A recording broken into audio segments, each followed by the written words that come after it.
Welcome back to the weekly movie and TV roundup. It's the first week of 2024 and I've already been incredibly busy and this one is already kind of late. I'm sorry about that. I'll try to be consistent with this, but it's just been a crazy start into the year.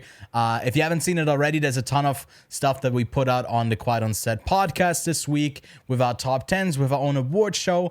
I caught about 400 movies that released in 2023, so there's a ton of stuff to mention. Hopefully you'll get some stuff to extend your watch list. But without further ado, let's get into what released over the first week of 2024 from worst to best.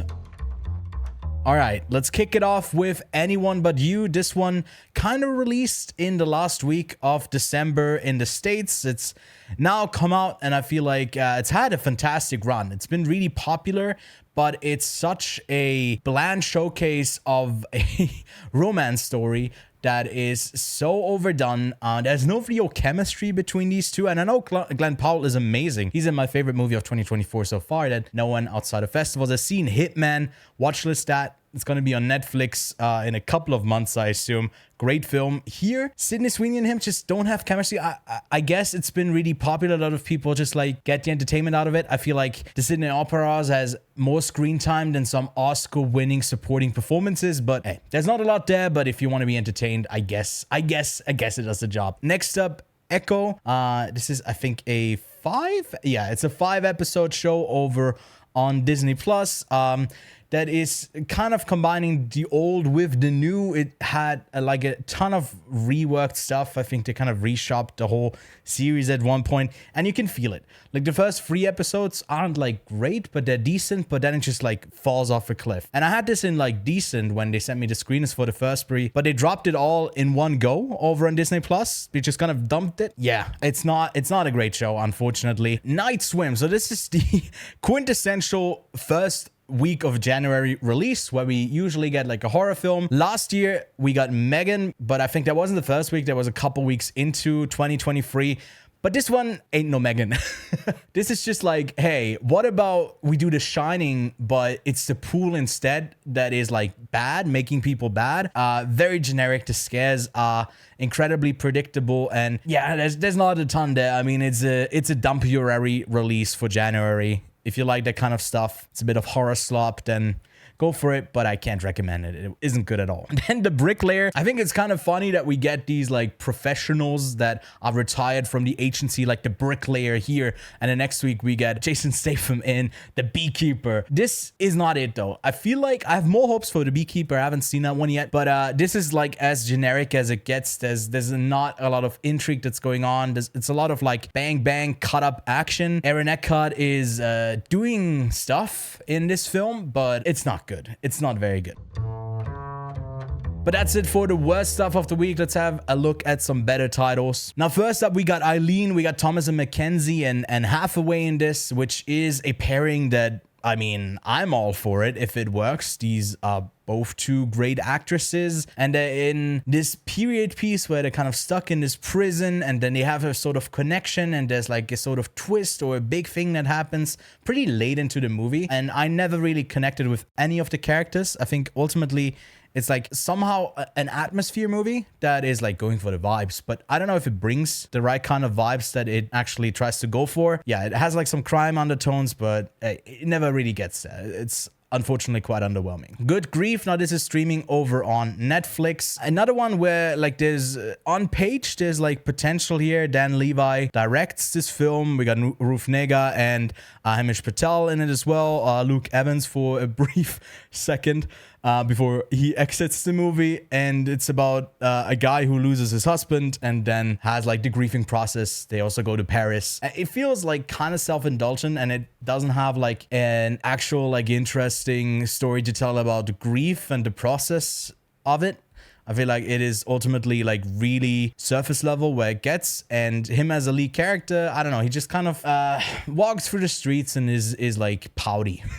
That's like there's not a ton going on with his character, unfortunately. So I think for some people there's going to be something there that they can grab onto, but yeah, for me that just wasn't much. All Dirt Roads Taste of Salt. Now this is out on VOD now, and I finally got to catch up with it as well. It premiered earlier this year at Sundance and got like very some mixed reviews, some people who really loved it and some people who were really bored for it, not in the right mindset. And I don't know if I'll ever get in the right mindset to watch this movie. The poster here, you see hands, and I feel like it's a lot of like feet and hands that are just like doing stuff that we are observing in this film, and they kind of tell an overarching story that isn't concerned with like any specific person because we follow them for a longer period of time. It almost feels like a poem in movie form, and I checked out of it like a couple of times. I really struggled to connect with it. Some people will absolutely love this. Some people will be bored and not even get through like the first 20 minutes of it.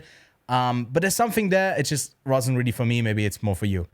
Now on paper, this really should be a movie for me. I love Paul Mescal. He's great. Saoirse Ronan, another great actress. And it's from Garth Davis, who made Lion, which had a lot of critical acclaim and a lot of audience acclaim as well when it came out. I just struggled to find anything intriguing about the story.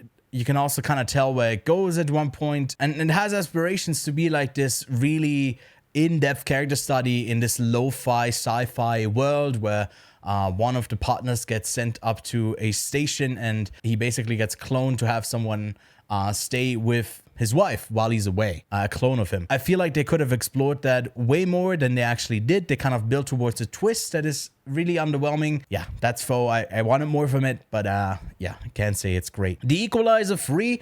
Now, I enjoy the first two Equalizer films. I don't think they're like masterpieces of action. It's just Denzel Washington who's amazing in them. This is definitely the weakest of them all, but it still is kind of fun to see him go through like this mafia of Italian dudes. And I guess just doing what he does best, being this ruthless killer who stands for order in all of this and just for kindness and being a good person.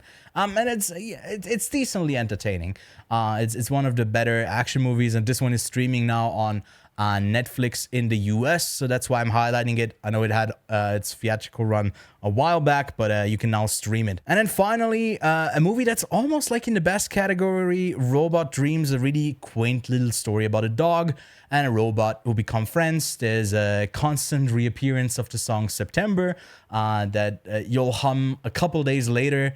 Even I think this was just like a really charming film. It works great for kids. It also works great for adults, I'd say. It's just like a really heartwarming story. Unfortunately, the release schedule for this is a bit all over the place. I know it's playing for me here in Switzerland and I think internationally in some places, but I don't know about the US. I don't know when it will hit VOD or streaming, but keep it on the radar. I think this is a really charming little animated film. But let's get to the best stuff of the week.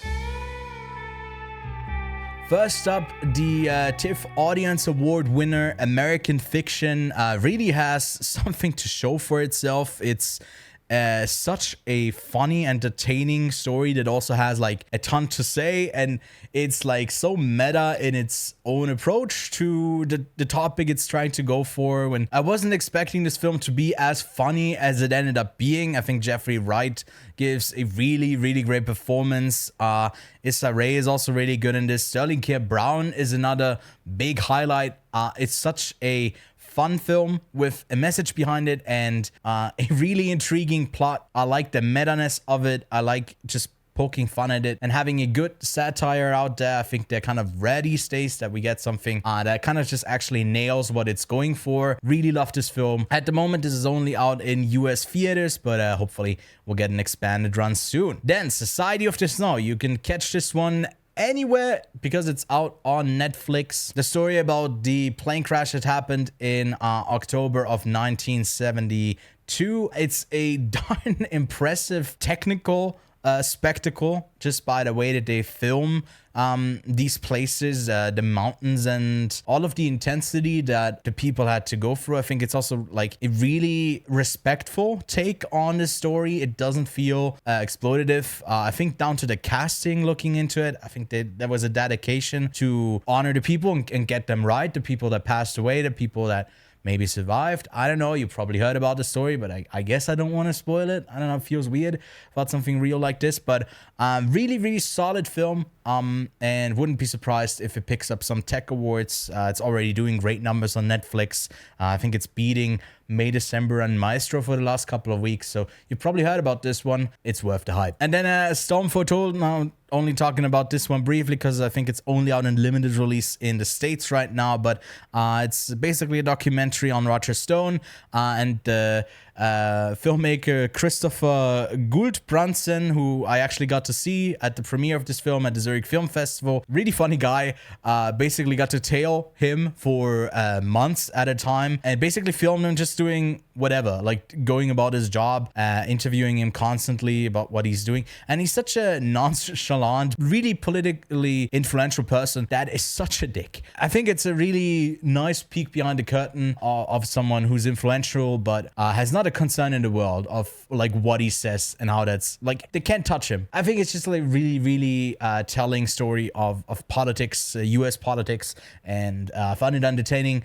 Also a bit depressing, but also very entertaining. And then finally, this was a darn good movie. I think it dates back to 2022, had a theatrical run probably this year. It's on streaming now on US Prime Video. Go give it a try. A really great little story with Léa Seydoux as the lead. She has a daughter and then she picks up an affair. She also has to take care of her father. There's just a ton going on, and Léa Seydoux is someone who's always great at depicting these layered characters. It's just a really good French movie, so go give that a try. But that's it for the week. As you might have been able to see, there was a ton of stuff that was like, oh, this is out on streaming. Hopefully we get more actual theatrical releases that we get to cover, or stuff that isn't like back from 2022. Let me know what you've been watching in the comments, and I'll see you next week.